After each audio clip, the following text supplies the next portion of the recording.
Sa kuha ng CCTV sa bahagi ng Barangay Tabok sa Mandawi City, Cebu, pasado alas 4 ng madaling araw kahapon, makikita ang dalawang lalaking ito na sakay ng motorsiklo. Maya-maya tumatakbo na ang isang lalaki at humandusay sa gitna ng kalsada. Sinundan siya ng lalaking nakaangkas sa motorsiklo at pinagbabaril.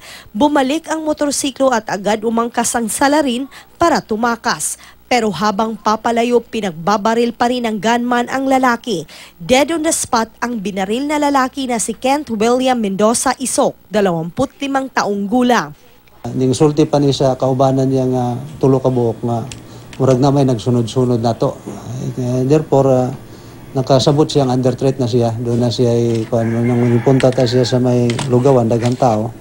Pero before pa siya mukaon, hindi pusil na ni siya. Ayon sa pulisya, drug surrenderer si Isok at nasa drugs watchlist ng Mandawi City Police Office. Miyembro rin daw siya ng Almadin Drug Group. Karon mo na ni ko na lang sa mga silingan nga padayon gihapon ni siya nga since 2015 pa nga daw ni siya. Then as pusher, then ni siya. Doon ay grupo niya sa grupo sa drug group nga iyahang na link siya. Nadamay sa pamamaril ang 20 taong gulang na nurse na si Sheena Marie Consegra. Nasugatan siya sa braso matapos madaplisan ng bala.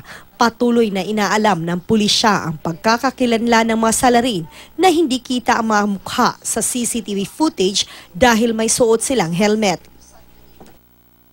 Sa barangay Ibabaw sa parehong lungsod, binaril ng di pa tukoy na salarin si Carlos Soco Reyes alias Bading na taga-kolekta ng pusta sa sabungan. Nasa loob ng sabungan ang 42 taong gulang na si Reyes ng barilin.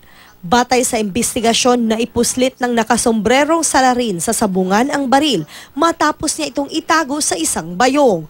Ayon sa pulisya, high-value target ng mga pulis si Reyes. Posible raw na may kinalaman ng krimen sa illegal drugs o kaya'y utang sa sugal. Siya gituyo ani. Doon ay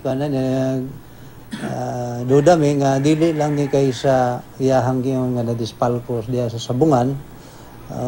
More on siguro sa kuha niya sa drugas nga wa siya kabayad.